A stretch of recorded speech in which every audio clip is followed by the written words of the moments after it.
أعوذ بالله من الشيطان الرجيم بسم الله الرحمن الرحيم الحمد لله رب العالمين الرحمن الرحيم السلام علیکم ناظرین کرام، اس کے قبل کی قسط میں بات یہاں تک پہنچی تھی کہ اوس و خزرج دونوں قبیلے کے لوگ مل کر تقریباً 70 افراد مکہ معظمہ آئے حج کے موقع پر، اور بیعت عقبہ ثانیہ کے طور پر عقبہ کے مقام پر آ کر رسول خدا کے پاس پہنچتے ہیں، اور جناب ابن عباس اس میں تقریر کرتے ہیں اور ان سے یہ کہتے ہیں کہ ٹھیک ہے، تم دعوت دے رہے ہو رسول کو مدینے کے لیے، تو اس بات کے لیے تیار ہو جاؤ کہ جب یہ مکے والے تمام قبائل جب رسول مدینے جائیں گے تو وہ برسرے پیکار ہو جائیں گے، اور تم لوگوں کو رسول کی ذمہ داری لینی پڑے گی۔ اس پر وہ پوری طریقے سے تیار تھے، بس یہ سننا تھا کہ رسول خدا صلی اللہ علیہ وسلم نے قرآن کی آیتوں کی تلاوت کی اور اس کے بعد اپنا ہاتھ بڑھا دیا، اور 70 افراد نے رسول کے ہاتھ پر بیعت کی۔ بیعت کرنے کے بعد رسول کو چونکہ پہلے سے دعوت دے چکے تھے، اور رسول خدا سے کہنے لگے کہ بس اب آپ مدینے چلیے۔ محمد مصطفیٰ صلی اللہ علیہ وسلم نے کہا کہ نہیں، ابھی حکم الہی نہیں ہے، تم لوگ مدینے لوٹ جاؤ، اس کے بعد ہم بتاتے ہیں، جب حکم الہی آئے گا تو ہم مدینے تشریف لے آئیں گے۔ اب آپ یہ دیکھیے کہ یہ حکم الہی نہیں تھا، یہ کون سا حکم الہی؟ کیونکہ آپ یہ دیکھیے کہ جہاں پر ہجرت کی بات آتی ہے تو لوگوں کے ذہن میں بس یہی بات آتی ہے کہ رسول اپنی جان کو بچا کر مکے والوں سے بچ کر مدینے چلے گئے تاکہ ان کی جان بچ سکے، اس لیے آپ نے ہجرت کی۔ لیکن ایسا نہیں ہے، اپنی جان کو بچا کر فرار کر جانا یہ الگ چیز ہوتی ہے۔ اس میں انسان کو اس بات کا خیال نہیں رہتا کہ اس کے پیچھے لوگوں کے اوپر کیا گزر رہی ہے، لیکن کسی خاص مقصد کی خاطر اپنے مرکز کو تبدیل کرنا تاکہ وہاں پر ان کے مقصد حاصل ہو سکے، اور وہاں کے لیے منتقل ہونا، اسے ہجرت کہتے ہیں۔ اس میں انسان یہ سوچتا ہے کہ ہمیں مقصد کے لیے ہم نیا مرکز تلاش کریں، تو پھر یہ بھاگ کر اور اپنی جان کو بچانا یہ نہیں ہوتا، یہ فرار نہیں کہلاتا، یہ ہجرت ہوتی ہے۔ اور اگر اپنی جان کو صرف بچانا ہوتا تو رسول خدا جب یہ مکے والے اپنے ساتھ لے جانا چاہ رہے تھے تو فوراً ان کے ساتھ ہو لیتے، اور وہ بڑے آرام سے اور بہت ہی حفاظت کے ساتھ 70 افراد، وہ بھی اوس و خزرج کے مانا ہوا قبیلہ، اپنے ساتھ خیریت سے لے کر جاتے اور آپ مدینے پہنچ جاتے۔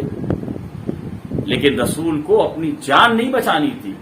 بلکہ رسول کے سامنے وہ مقصد تھا، وہ اسلام کی تبلیغ تھی، وہ اسلام کو پہنچانا تھا، اور اس کے لیے ایک دوسرے مرکز کی تلاش تھی۔ وہ مدینہ آپ کو مل گیا، تو یہ بااخلاق رسول، اس رسول نے تمام اپنے اصحاب سے کہا،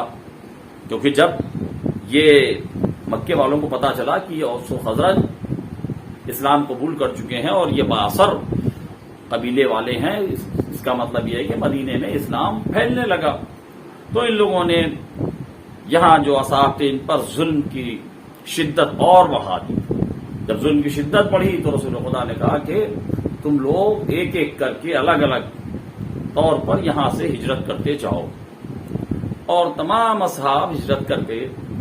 مدینے کے لیے روانہ ہو گئے. یہاں تک کہ مورخین لکھتے ہیں کہ جس وقت رسول خدا ہجرت کرنے والے تھے اس وقت 3-4 افراد اصحاب کے علاوہ رسول کے ساتھ اور کوئی نہیں تھا. سب کے سب ہجرت کر چکے تھے، اور یہ بھی ہجرت اکیلی نہیں بلکہ اپنے بال بچوں کے ساتھ، پورے خاندان کے ساتھ ہجرت کر چکے تھے. اب آپ یہ دیکھیے کہ یہ جو ہجرت ہو رہی ہے تو یہ ہجرت اپنی جان کو بچا کر مکے والوں سے مدینے جانا نہیں ہے، بلکہ مدینے کی ہجرت کی وجہ سے رسول کی جان کو خطرہ لاحق ہوا. کیونکہ ابھی تک کی جو بھی اسلام کی تاریخ آپ کو سامنے بیان کی گئی اس سے یہی نتیجہ نکل رہا ہے کہ اپنی جان بچانے کے لیے ہجرت نہیں کی ہے، بلکہ ہجرت کرنے کی وجہ سے ان کی جان کو خطرہ لاحق ہوا. کیونکہ اس کے قبل بھی جو ہجرت ہوئی، جو حبشہ کے لیے ہجرت ہوئی تھی، تو اس میں کیا ہوا تھا؟ یہی تو ہوا تھا کہ جو ہجرت کر کے جو نئے مسلمان تھے وہ ہجرت کر رہے تھے حبشہ کے لیے، تو ان مسلمانوں سے کفار قریش کا کوئی دشمنی تھوڑی تھی، اور اگر ان سے دشمنی ہوتی تو وہ تو اور خوش ہوتے کہ بھائی انہوں نے ہجرت کر لی تو ٹھیک ہے، ہمارے یہاں سے یہ چلے گئے، بہت خوشی کی بات ہے. لیکن ان کو ان سے نہیں دشمنی تھی، ان کو دشمنی تھی اس تحریک سے، اس مقصد سے جو دین حق ان کی ہجرت کرنے کی وجہ سے حبشہ میں پھیلنے والا تھا. اس لیے یہ جو ہجرت کر رہے تھے حبشہ کی، ان کو روکنے کے لیے گئے. تب تک وہ کشتی روانہ ہو چکی تھی اور یہ واپس آنا پڑا ان کو.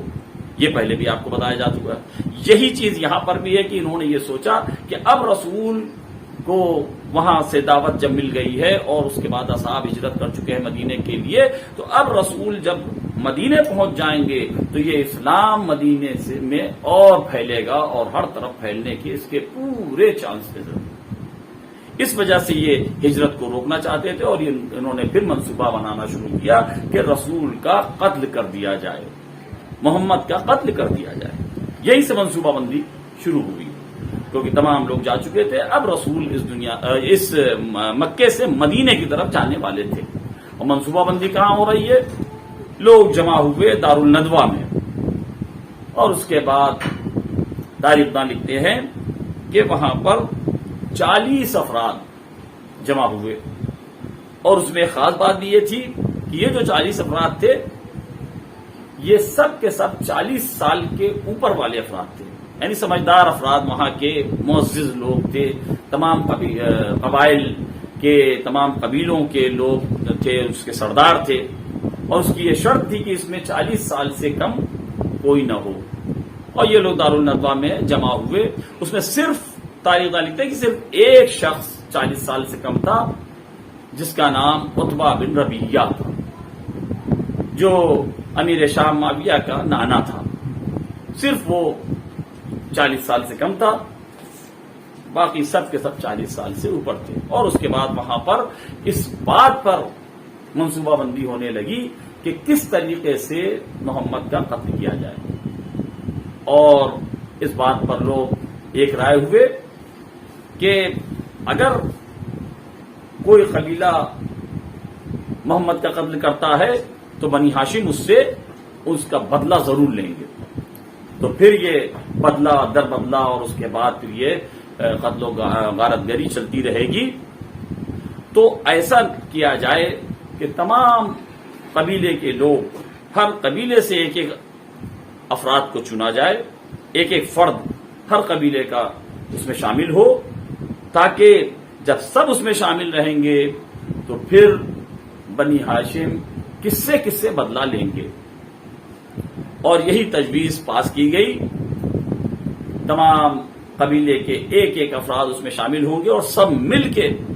رسول کو قتل کریں گے. یہ منصوبہ وہاں بنایا گیا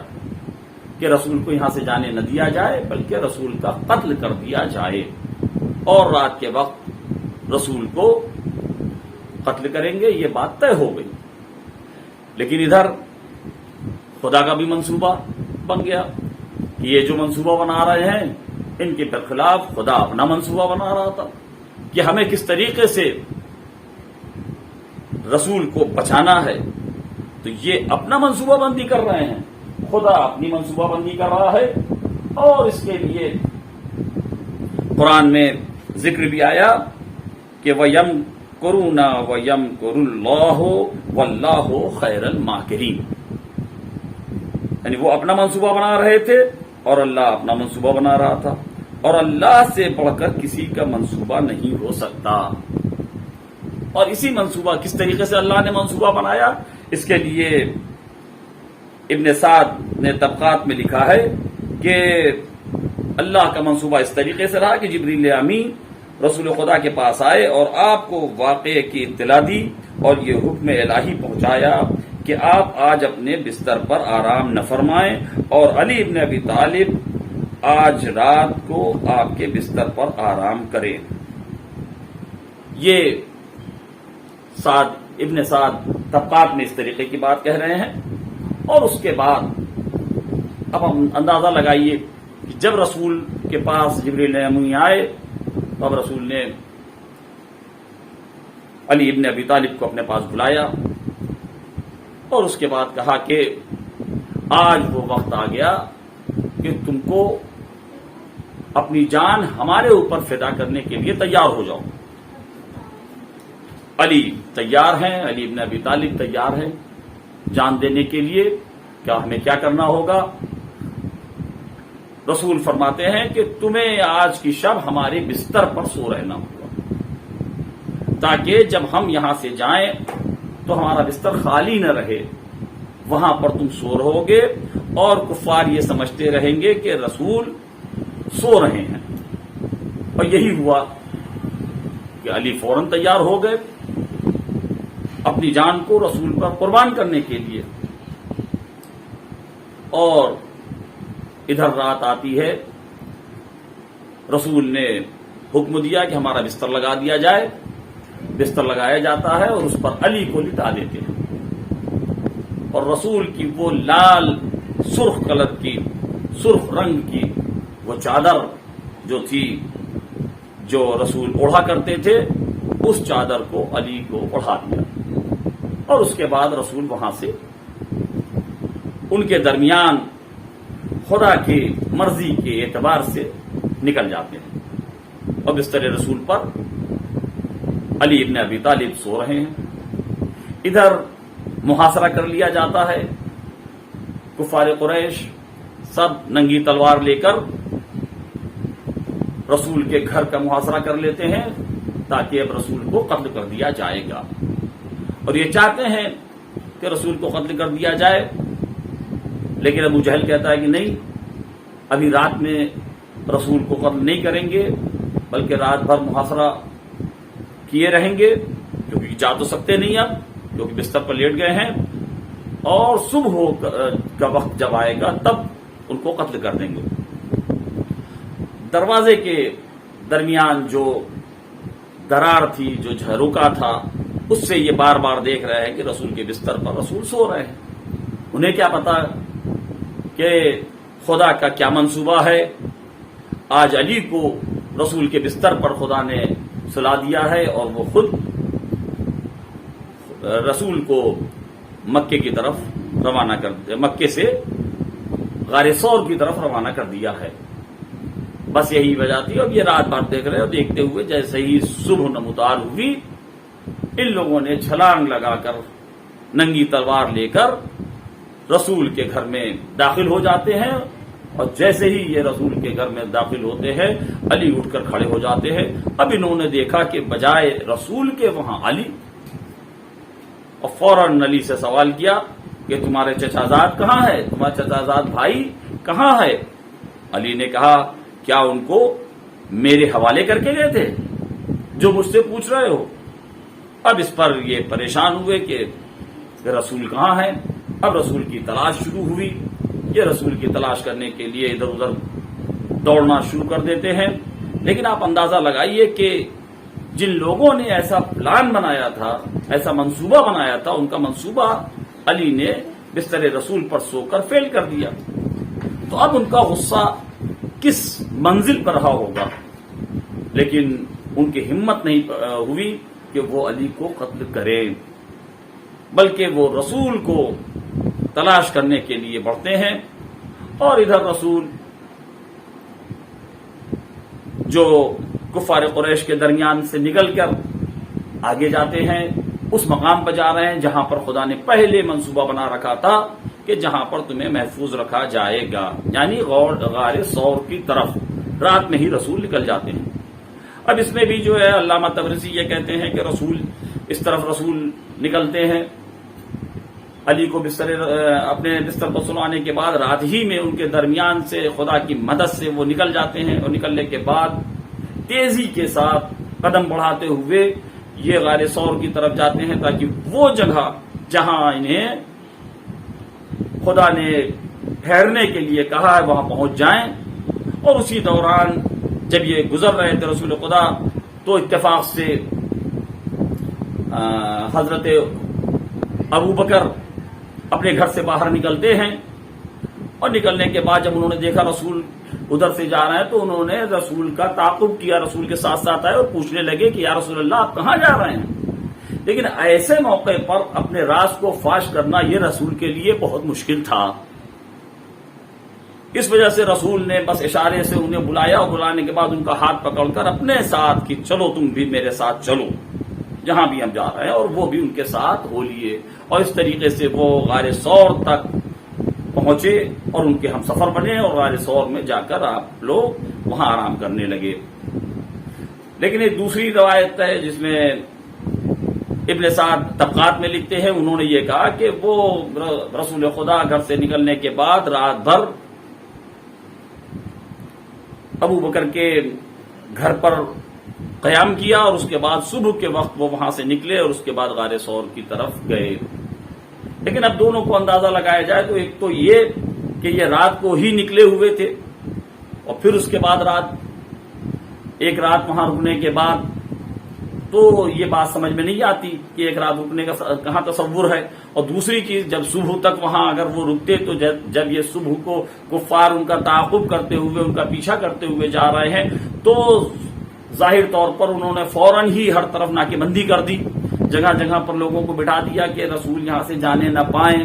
کیونکہ ان کا منصوبہ فیل ہو رہا تھا، کیونکہ رسول کو ان کو قتل کرنے کا جو منصوبہ تھا وہ پوری طریقے سے فیل ہو رہا تھا، اور وہ تعاقب میں ان کے ساتھ نکلے اور لوگوں کو ساتھ لے کر رسول کو تلاش کرنے کے لیے نکلے۔ تو صبح کے وقت اگر رسول جاتے تو محفوظ وہاں پہنچنا بہت مشکل تھا، اس لیے پہلی والی روایت زیادہ صحیح نظر آ رہی ہے کہ یہ رات کے ہی وقت آپ وہاں سے نکلتے ہیں اور جانے کے بعد غار ثور میں جا کر چھپ جاتے ہیں اور وہاں آرام کرنے لگتے ہیں۔ اب ادھر کفار رسول کا تعاقب کرتے ہوئے ڈھونڈتے ہوئے اس وقت کے ماہرین کو، اس وقت ایسے ماہرین لوگ تھے کہ جو نقش قدم کو دیکھ کر، پیروں کے نشان کو دیکھ کر بتا سکتے تھے کہ یہ کون یہاں سے گزرا ہے اور کہاں تک گیا ہے۔ اتنا زیادہ ان کو مہارت حاصل تھی کہ نشان قدم کو دیکھ کر یہ بتا دیتے تھے کہ یہ کس کا قدم ہے۔ ان کو لے کر یہ لوگ تلاش رسول خدا میں بڑھتے ہیں، تو وہ ماہرین قدم کے نشان کو دیکھتے دیکھتے غار ثور تک پہنچ گئے، اور راستے میں علامہ ابن تبرسی کہتے ہیں کہ راستے میں وہ جو قدم کے نشان دیکھتے تھے اور بتاتے جا رہے تھے کہ یہ دیکھو یہ محمد کے قدم کا نشان ہے اور یہ ابو بکر کے قدم کا نشان ہے، اور اس کے بعد انہوں نے یہ بھی بتایا یہاں پر ابو بکر کو ٹھوکر لگی، اور اس کے بعد پھر سنبھل گئے اور اس کے ساتھ ساتھ رسول کے جا رہے ہیں، اور جاتے ہوئے غار ثور کے پاس جا کر وہ رک جاتے ہیں، اور اس کے بعد وہاں پر یہ کہتے ہیں کہ یہاں سے یا تو یہ آسمان پر چلے گئے یا زمین میں چلے گئے، لیکن اس کے آگے کہیں نہیں جا رہے ہیں۔ یہ ماہرین کہہ رہے ہیں وہاں بحث ہو رہی ہے غار ثور کے دروازے پر، جو اس کا منہ تھا غار ثور کا، وہاں پر یہ بحث ہو رہی ہے، اور وہاں قدرت کا کرشمہ تھا کہ قدرت کا کارنامہ یہ تھا کہ وہاں عنکبوت نے یعنی مکڑی نے ایسا جالا بن رکھا تھا، ایسا جالا بن رکھا تھا کہ ان لوگوں نے یہ کہا کہ یہ جالا تو جو بنا ہوا ہے یہ تو ایسا لگ رہا ہے کہ یہ محمد کی پیدائش کے پہلے سے لگا ہوا ہے۔ اب وہاں پر یہ جیسے یہ سب ابھی بحث چلی رہی ہے، بات ہو رہی ہے کہ اندر یا تو اندر گئے ہیں یا آسمان کی طرف گئے ہیں یا زمین کی طرف گئے، لیکن اس کے آگے نشان نہیں مل رہا ہے، اس کے آگے کہیں نہیں گئے ہیں۔ اسی بیچ جناب ابو بکر کو رقت طاری ہوئی اور وہ رونے لگے۔ اب اندازہ لگائیے کہ یہاں پر تو یہ تشویش کی جا رہی ہے کہ رسول کہاں ہے، ان کو ڈھونڈا جا رہا ہے، اندر سے رونے کی آواز اگر آ جاتی تو کیا عالم ہوتا، لیکن خدا کا کرنا یہ ہوا کہ ان کو رقت تو طاری ہوئی، وہ روئے لیکن وہ آواز باہر نہیں آئی۔ اور اس کے بعد یہ لوگ یہ اس بات پر سوچتے رہے کہ یہ جب اتنا زخیم، اتنا سخت جالا یہاں پر لگا ہوا ہے، جس کی عمر ایسی لگ رہی ہے کہ رسول خدا کے پیدائش کے پہلے کا جالا لگا ہوا ہے، تو اس میں جانے کا سوال ہی نہیں اٹھتا۔ اور اس کے بعد یہ واپس وہاں سے آ جاتے ہیں۔ جب یہ واپس آ جاتے ہیں تو رسول اس کے بعد غار ثور سے نکلتے ہیں اور مدینے کے لیے روانہ ہو جاتے ہیں۔ یہ غار ثور کا واقعہ کہ وہاں پر، اور اس کے لیے جو مورخین ہیں وہ یہ لکھتے ہیں کہ اس کی تاریخ جو تھی وہ 12 ستمبر 622 عیسوی تھی۔ 622 عیسوی 12 ستمبر کو، کچھ لوگ یہ کہتے ہیں کہ یہ 12 ستمبر کو مدینے رسول خدا پہنچے، کچھ لوگ کہتے ہیں 11 ستمبر کو دوشنبے کا دن یعنی کہ منڈے کا دن، اور 11 ستمبر کو، کوئی کہتا ہے 12 ستمبر کو، لیکن تاریخ میں تھوڑا اختلاف ہے، لیکن سن میں کوئی اختلاف نہیں ہے۔ عیسوی کے اعتبار سے 622 عیسوی تھا جب رسول کی ہجرت ہوئی۔ اور ادھر رسول نے علی کو وہاں جو بستر رسول پر سلایا اور علی کو وہاں کیوں چھوڑا، اس حالات میں، اور کسے چھوڑا رسول نے؟ رسول پریشان بھی ہے، کیونکہ کوئی معمولی انسان کو نہیں چھوڑا، اسے جو سب سے زیادہ جسے عزیز رکھتے تھے رسول، یعنی جسے بچپنے سے اپنے بیٹے کی طرح پالا، اسے تلواروں میں چھوڑ کر جا رہے ہیں، خطرات میں چھوڑ کر جا رہے ہیں، اور ایسا خطرہ کہ جہاں پر منصوبہ بندی ہوئی تھی اور وہ منصوبہ فیل ہو رہا ہے، تو اندازہ لگائیے کفار کا کتنا سخت غصہ رہا ہوگا۔ اور ان کے غصے کا نشانہ علی ابن ابی طالب وہاں پہ چھوڑ کر گئے ہیں۔ اور مورخین لکھتے ہیں، عبدالحق محدث دہلوی لکھتے ہیں کہ علی کو مدینے میں رسول نے اس لیے بھی چھوڑا کہ اس وقت تک کفار کی تمام امانتیں رسول کے پاس رکھی ہوئی تھی۔ کفار رسول کو قتل تو کرنا چاہتے تھے، رسول کو برا بھلا تو کہتے تھے، لیکن اپنی امانتیں بھی رسول کے پاس ہی رکھواتے تھے، یعنی ان کی امانت داری پر کوئی شک نہیں تھا۔ تو اب جب رسول وہاں سے ہجرت کر رہے ہیں تو ان کی امانتیں، جس کی امانت ہے اس تک پہنچانا یہ بھی رسول کی ذمہ داری ہے، یہ اخلاقی ذمہ داری تھی۔ اس لیے علی کو وہاں چھوڑ کر جاتے ہیں اور کہتے ہیں کہ دیکھو تم دوسرے دن تمام سب کی امانتیں ان تک پہنچانے کے بعد، اور اس کے بعد جو ہمارے حرم ہیں، جو ہمارے گھر کے لوگ ہیں، ان کو لے کر تم مدینے آ جانا۔ تو ایک طرف تو ننگی تلواروں کے سائے میں رات بھر علی سوتے رہے، وہ ایک خطرہ، اور اس کے بعد جب بچ بھی گئے تو بھی خطرہ کہ ان کا منصوبہ فیل ہو گیا تھا، جس کی وجہ سے علی سے لوگ ناراض تھے اور علی کو قتل کرنا چاہتے تھے لیکن کر نہ سکے۔ لیکن علی نے جیسا رسول نے کہا تھا کہ امانتیں سب کی لوٹانے کے بعد، کیونکہ یہ اخلاق رسول تھا اور یہ رسول کی امانت داری تھی کہ سب کی امانتوں کو علی کے سپرد کیا، اور علی نے سب کی امانتیں دینے کے بعد پھر وہاں سے مدینے کے لیے روانہ ہوئے۔ اور مدینے میں جب تک مولا علی ابن ابی طالب نہیں پہنچ جاتے، رسول مدینے کے باہر قیام کیے ہوئے تھے لیکن مدینے میں انہوں نے داخل نہیں ہوئے، کیونکہ وہ چاہنے والا جسے ایسے خطرات میں چھوڑ کر آئے ہوئے تھے اور اس کے بعد ان کے حرم ابھی وہاں نہیں پہنچے تھے، اس لیے وہ انتظار کرتے رہے۔ اور جب علی حرم کو لے کر، تمام عورتوں کو، گھر کے لوگوں کو لے کر مدینے پہنچتے ہیں، تب رسول مدینے میں داخل ہوتے ہیں۔ اس طریقے سے یہ ہجرت کا واقعہ پیش آتا ہے، اور رسول کی ہجرت مکے سے مدینے کے لیے ہوتی ہے، اور یہی وہ واقعہ ہے جب سے ہجری سن جو ہے ہمارے درمیان آیا ہے، اور ہم اسے ہجری سن کو اپنا سن مانتے ہیں، اور اسی اعتبار سے ہم اپنی تمام مذہبی تمام مذہبی کاموں کو انجام دیتے ہیں. یہ ہجری سن اسی ہجرت سے شروع ہوا. اب اس کے آگے کی بات انشاءاللہ آگے آنے والے قسط میں. وآخر الدعوانا الحمدللہ.